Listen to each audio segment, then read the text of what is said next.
What's up, everyone? It's Matt Mrozik, aka MVM397, with the next work in progress on the Zeong conversion kit. I finally got all my pieces cleaned up, got all the gates taken off, all the flash cleaned up, everything's been sanded with 600 grit sandpaper, all the panel lines have been rescribed, and now I'm ready for some pinning. So I've already pinned a few parts, and I'll show those to you real quick. So this right here is the lower torso, and I've also used one magnet in this so far because I want to be able to take this apart for transport, because I do enter quite a few competitions. So this part right here, I'll take off for you, has had a magnet put in right there, and hopefully you can pick it up in the camera down in there. Now you notice that these aren't centered, and that's okay. That's the nice thing about using magnets, is they don't have to be centered for them to work. As long as the polarity is correct, they will still retract to each other and hold pieces in place. Another thing about the reason I magnetize this part, because I want to be able to take this off and show all the detail in here after I get done painting it, because that'll be a really cool detail area. So the only part that I've actually pinned so far is this piece right here. You can actually see I went through right there with one of my pins, and typically I would go in and fill that in with some putty and fix it, but since this is under the underside and you'll never see it, I'm not going to worry about fixing it. But I'll show you how that's pinned together. And what I used for this pin, I used 1/16 brass rod. So there are my pins, all three of them, and inside here are the corresponding holes. So there you go. So let me show you how I did that on another piece. So I'm going to show you right here on this part is the upper torso. The side pieces here, and the center. So we're going to pin these two guys together real quick, and we're also going to pin that to this piece here. So this will go like this eventually. So let's go ahead and do that.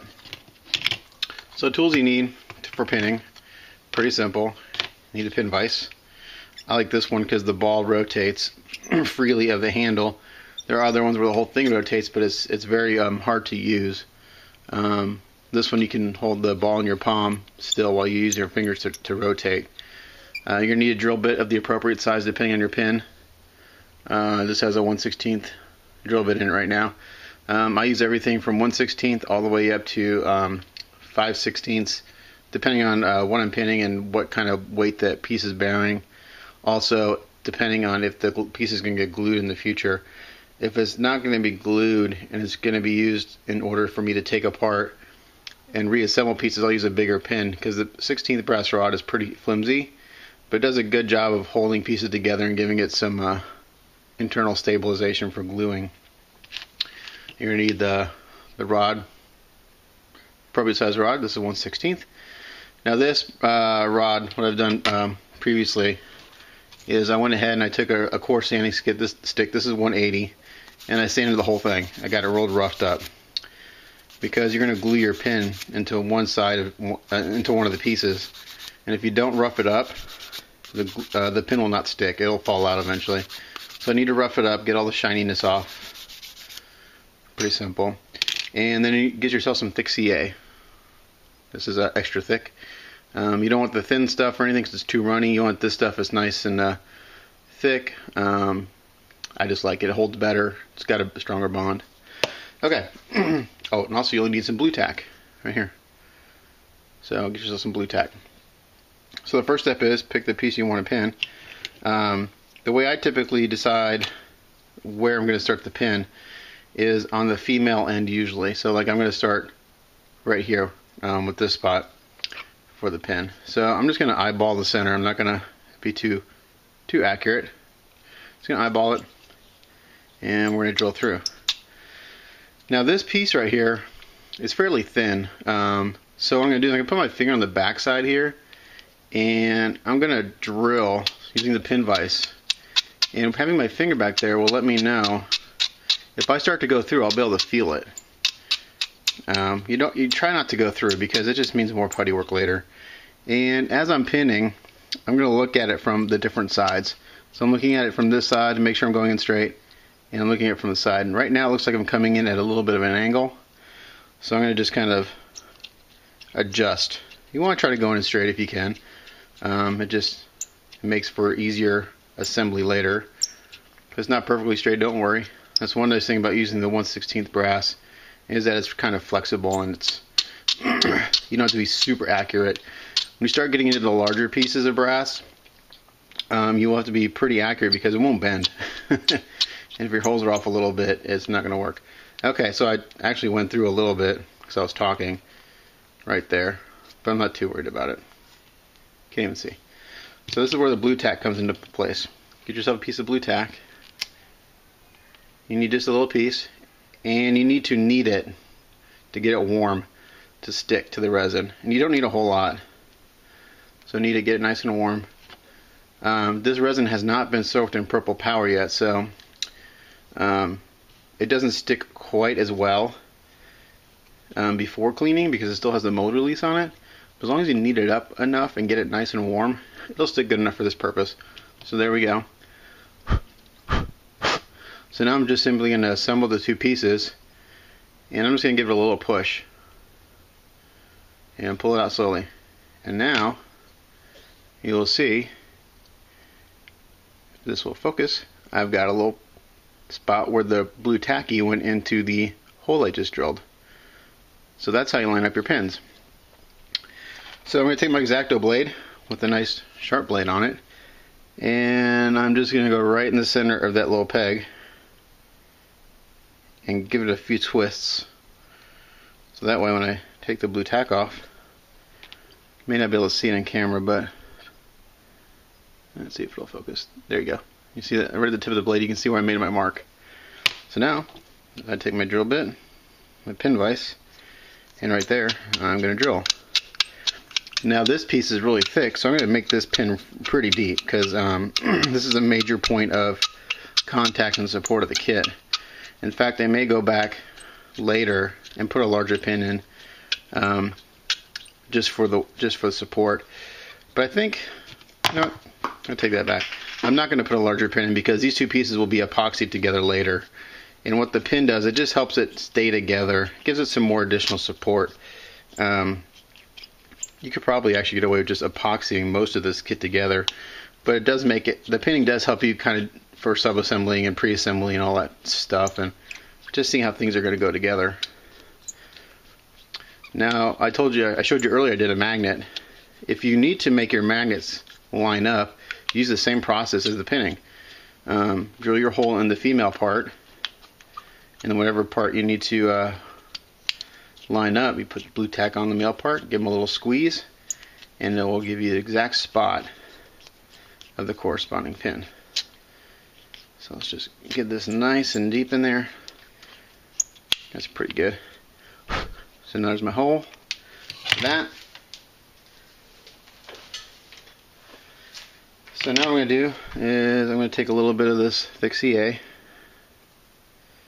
I'm just going to put it right on top, and it's going to be messy at first.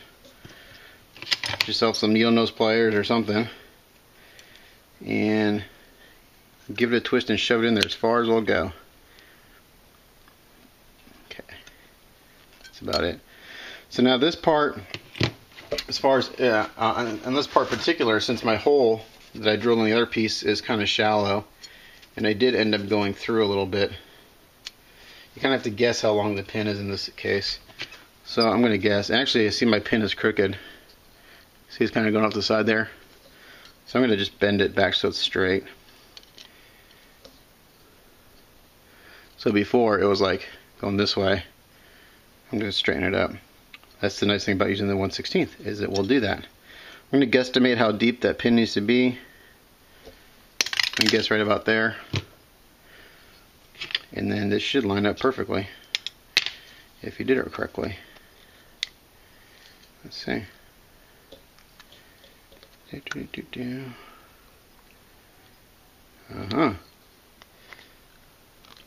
So it's not going in. See, I can see that the pin's hitting to the left side of the hole. So actually I can see here that the pin is still bent to one side, so I'm going to straighten it up. And now it should go in. There we go. And it'll snap right in.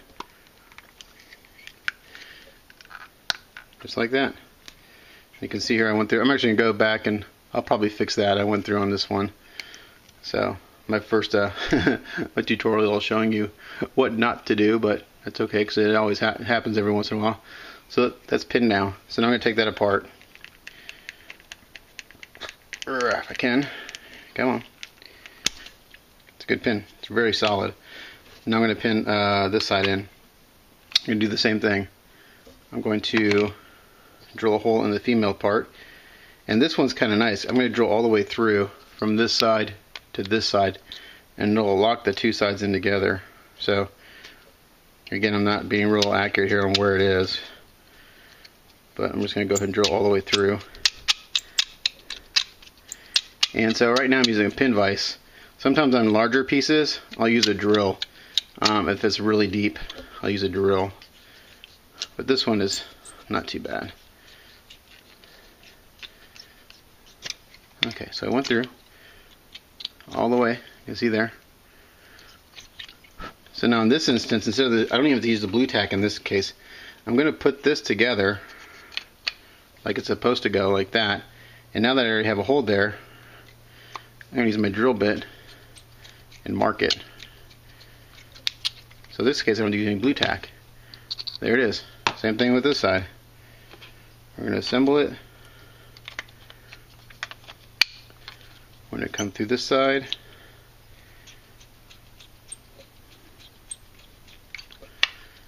And it's marked right there. So now we're going to go ahead and bring this in.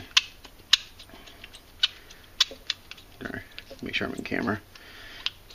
This would probably be an instance where I'm going to use a drill. So, do I have no drill bit around here? I do. I have more. I go through 1/16 drill bits like crazy. I buy them like at Harbor Freight by the dozen. They get dull pretty quick going through the resin. I don't buy expensive drill bits because I tend to break them because I put a lot of pressure on them. So I don't spend a lot of money on drill bits for doing this stuff. I mean, the more expensive ones are sharper, but I tend to break them a lot, so I buy inexpensive ones. Okay, that's pretty good. I'll do the other side.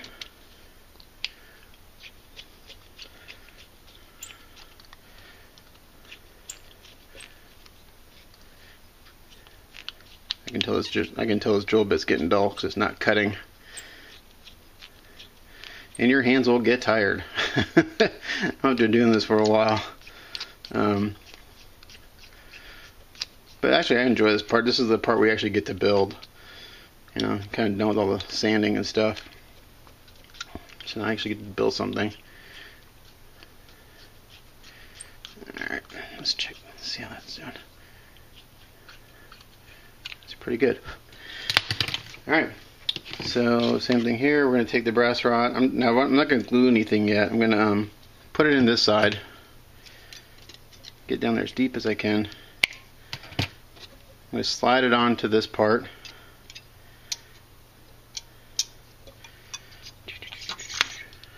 Like so. So now it's sticking out like that. And I'm going to cut it from this side. I'm actually going to mark it. So I'm just going to give it a mark. Hopefully you guys can see that. Just marked it with my Sharpie, and now we're going to cut it like so, and we'll see if we're too long. Put it back together, and we'll see if we're too long.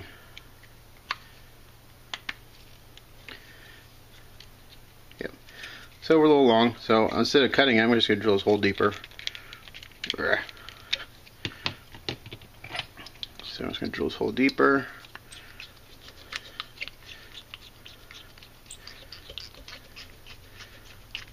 Come on, it's getting dull.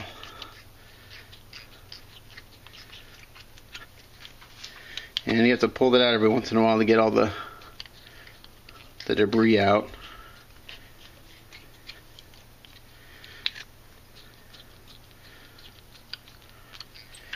There we go, let's try that. And we'll slide it together. And there we go. That's pinned. So now it's actually pretty stable right now. So what that pin's going to do is when I epoxy this eventually, it's just going to give us something more for that epoxy to grab onto. So for now, what I'm going to do is I'm going to take that all apart.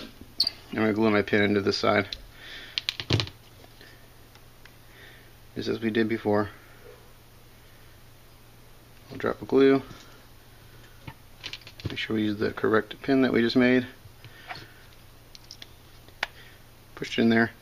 Now there's some excess glue around the pin, and the last thing you want to do is put the pieces together with that excess glue, because it being CA super glue, it will glue your pieces together. And I've done it before. It's not fun. So now what I'm going to do is I'm going to give a little spray of kicker. If you guys don't know what kicker is, this is called Instaset. It's from Hobbytown. But basically what it does is it makes that super glue dry instantly. And if any of you have ever built model airplanes or remote control airplanes made out of balsa wood, I used to do that. That was one of the many hobbies I did. It does another thing. What it does is, as the glue dries, it actually kind of pulls it together, because it dries so fast it contracts. So it works pretty good. So now I'm safe to put that together. Put that together. I'll put this piece on, like so. And we're going to put, we'll show you how far I've gotten so far as assembly goes. Put that piece on that I pinned earlier. This piece goes down here. And now this will go, I got that magnet in there, remember. And for the most part, the torso's pinned. Just like that. Okay? Looking pretty sharp. So now, I'm also going to show you how big this sucker really is by putting it on the stand real quick and just kind of dry fitting the stabilizer and stuff on. So I'm going to back the camera up here and get it straightened up. So here's the clear acrylic stand. And now that I have this kind of pinned, I can use this as a working spot for the kit. Make sure I'm in frame.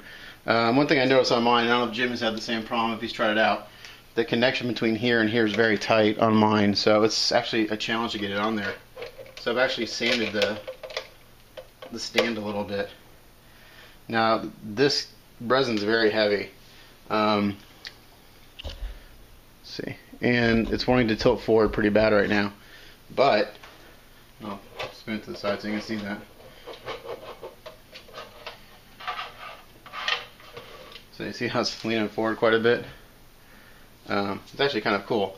But once you get this big piece on there, it's going to come back. I haven't pinned this piece yet. This is my next step. But I wanted to show you what this looks like with the stabilizer on it. It's pretty cool. And this may stay on there. Let's see. Okay, so there goes the stabilizer. Is it in frame? Yeah. But see, now it tilted back. So it's going to be a balancing act on this stand. And then this piece will come into here. Like this. I'll just use it to rest, but that's pretty freaking big. It's impressive. I really dig it. I'm going to take the camera off tripod just to show you. So, and the stabilizer is really cool. It's got some really cool detail. It's got this metal piston in there. Let's see if it'll focus. There we go. And there's a piece that goes on top there. This goes here. And hopefully this will not fall apart while I'm messing with it, because like I said, the stabilizer is not pinned. That goes there. And then this piece will come like this. Like so. And then there's one more piece that goes on the back. Here's all the pieces right here, all cleaned up, ready for pinning. And a lot of times people ask me, how do you keep track of all the parts and where they go? Well, I've worked on this kit long enough already that I don't even need the instructions. It was the same way with the Zabi. I mean, it had over 350 parts. By the time I was done finally assembling, I did not need the instructions. I'd put together so much. So let me back up. And there it is. Pretty cool. I'm really happy with this kit. It's really cool. I did find a master grade Zeong on eBay, relatively inexpensive. Should be here in the next few days. So that'll be coming in. I was going to show you real quick one of the flaws in my kit. And again, Jim, if you have this, let me know. But so these parts right here for the arm, right here. There's a little detail right here at the bottom, right there, this piece. So when this goes in, this will fit in here like this, like so. And there's two pistons that come down from here to here. Well, my other one is completely missing that bottom part. It was casted that way. It wasn't even broken because the gate was at the bottom of this piece. The gate was right here where my thumb is, and that's where this part is supposed to be. It's completely missing. So I'm going to have to go in there and scratch that. Let me know if you had that same issue with your gems. I'd be interested to know if your part has that too. So I have to scratch that part. It's not that big of a deal. I think I'll just use some Tamiya light putty. Not light putty, Tamiya quick type putty, and I'll basically build like a rectangle and shape it and everything. So it won't be too bad, but kind of a bummer. No big deal. But anyway, that's pinning. Hopefully that explains everything. It's pretty easy. Again, if you're going to do magnets, use the same process, and you can super glue them into place, and it works just fine. But thanks for watching, and I'm going to keep working on this a little bit tonight and get a little bit further, and hopefully I'll have another video in the next few days of it completely pinned together to show you what it looks like. Thanks for watching. Take care.